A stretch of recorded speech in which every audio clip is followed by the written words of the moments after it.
Hey students, in this video we are going to continue to talk about how urbanization changed the cultural landscape and also that division of labor that I mentioned about how agriculture, when it takes fewer people to have successful agricultural pursuits, then those people, when there's food security, can focus time on other jobs. And therefore, one thing that you see that parallels with the demographic transition that we've talked about so often is something called the epidemiological transition. Let me show that to you really quick before I show you that video that was originally behind me. So this is epidemiological transition model that corresponds to a 5-stage demographic transition. And so if you remember when the population was very, very low and birth and death rates were very, very high in stage 1 of the demographic transition, as far as medical reasons for that, if you want to look at medical reasons and not merely the food supply topics that we've discussed before, then you can look at the kinds of diseases that were pervasive at the time of stage 1 of demographic transition. And I should also repeat that this is not like a stage in history. There are some cultures right now that still are in stage 1 of demographic transition. And because of a lack of development or because of cultural differences with the West. Stage 1, you see that there were infectious diseases and parasites, and that was animal attacks, all these different kinds of natural checks, in air quotes there, like Thomas Malthus would talk about. But when food security began to be part of the human experience, you saw that because better nutrition was available, you saw a higher number of children surviving, a higher number of women surviving childbirth. You saw people being able to focus, instead of on those farming pursuits, they were able to put some of their attention into research and development regarding medicine, regarding proper sanitation as populations grew larger in those cities. Remember, we talked about the word infrastructure, and that's going to be a focus of this conversation also. We're going to look at that video that was originally behind me a minute ago. We're going to look at that in just a second, at a modern day village in Brazil that has been partially urbanized but does not have the proper infrastructure to care for the people's health. So in other words, there is urbanization, but perhaps in this particular area, stage 2 would apply. Perhaps. Stage 3 of demographic transition, where you see a lot of rapid increase of the natural increase rate when you compare crude birth and crude death rates to each other. Again, remember, demographic transition does not look at migration patterns. However, push and pull factors might correspond to the level of development and whether these things, sanitation and nutrition and medical availability, whether those things are available. That could be a push factor to get somebody to migrate to another area. So anyway, degenerative diseases are the man-made diseases like we get from overeating. So this could be a cause of overeating, that is, an abundance of food, surplus of food could be a cause in wealthy countries such as the United States. Even the most impoverished people in the United States are wealthy compared to those we're about to see in Brazil, simply because of the infrastructure that is there and the ready availability of food. So heart disease, cancer, diabetes, obesity, with the exception of cancer, these things are controllable by the culture. You know, we don't have to eat pizza and chicken fingers and call ketchup a vegetable, and that's the only thing that we have, for instance. You know, so heart disease, diabetes, in most cases, and obesity are caused by human behavior. And those are degenerative man-made diseases. However, in stage 4, because this human behavior is pervasive, you have this medical focus on trying to prolong life and develop medicines that if you do have heart disease, it'll help you live with that heart disease longer. If you do have diabetes, it'll help you cope with and live with that diabetes longer. Of course, they will encourage you to make cultural changes like exercise and a change in diet.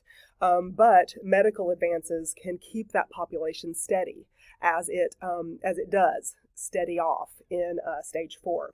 And then this says potential resurgence of infectious diseases due to globalization.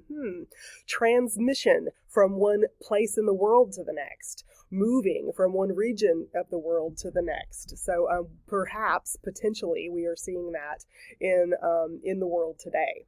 But let's look at the connection that urbanization has to the ability for any of these medical advances to take place. Because if you are kind of stuck over here where sanitation is perhaps not part of the infrastructure that is where you live, then you are not going to have necessarily the ability, even if you have access to healthcare, if you have certain kinds of urban conditions that you have to deal with, then you're not going to be able to overcome those natural forces of lack of sanitation. You know, if your water that you have to drink to take a pill with, if there is medical care and you need to take a pill or something, but your water is contaminated and it's what's making you sick to begin with, that pill ain't going to help you, honey. Not usually. So let's look at how infrastructure is a big part of urbanization, because when urbanization occurs and infrastructure is present to take care of getting rid of sewage and waste like garbage, then we can talk about how urbanization really promotes and helps public health in general. But when there's not urban planning, or when there's too many people who, because of push factors in the rural environment, war, famine, oppression, whatever it is in their rural state, they have to move to, or they are pulled to this urban environment for the economic boost, the political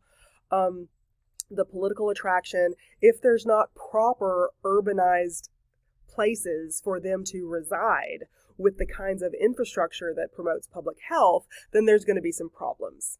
So let's look at this short video. You see that this is a YouTube video I searched for infrastructure in Brazil, and here it is. And it's only 2.5 minutes long. We're going to listen to it together really quick. I might pause it and talk to you for just a second. But this is just kind of a visual to help you understand what I've been talking to you about in the first 2 videos this week. This is Franco da Rocha, a suburban town on the outskirts of São Paulo. About a third of the 150,000 people living here, like those in the Parque Pretória community, have no access to proper sewage and sanitation systems. Okay, sorry for the little glitch there, but I wanted to pause it really quick because you saw the hills. Let me even back it up really quick so you can see the hillside again. Okay, so look at this hillside. So this is, gravity makes water run downhill, right? And so some of this place on this mountain side in Brazil, you can see that you have one road accessible to parts of it, but most of it is just footpaths, and there's very little space in between these buildings where these pipes that you just saw, let me put it on mute for a second, these pipes that you just saw pouring sewage out in between the buildings. And when you see this stream really quick, this is like a step.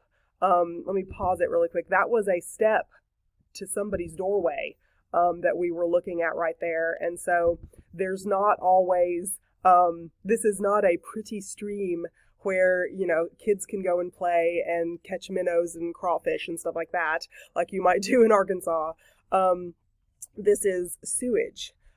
During my husband's stay in Afghanistan years ago, he talked about something called the Brown Pickle River that he saw in some of the urbanized areas in Afghanistan that he and his group went through, and you can only guess what the brown pickles are, right?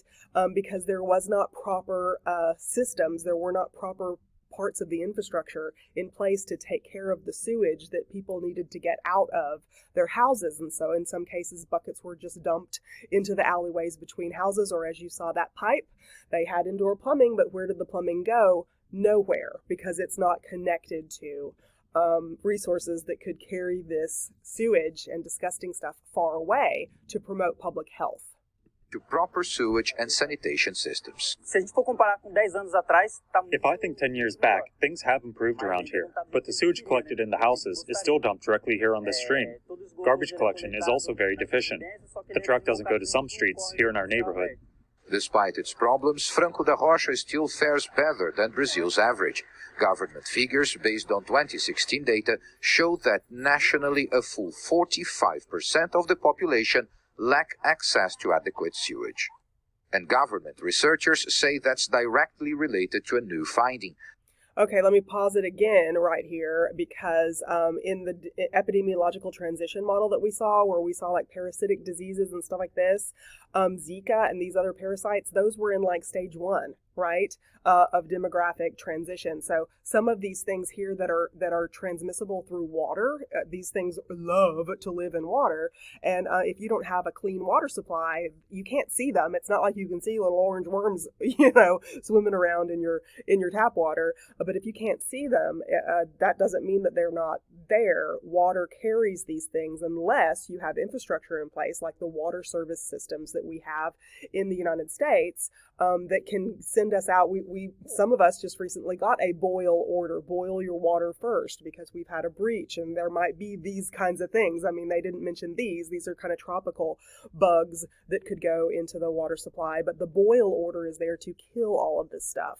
But if you don't have proper systems to alert you of a possible breach in the sanitation of the water supply, or there is no water treatment facility to begin with, and you're just using rainwater or river water or any of those kinds of things, you've got this stuff, regardless of whether you have an urban environment such as the one that you see here or not.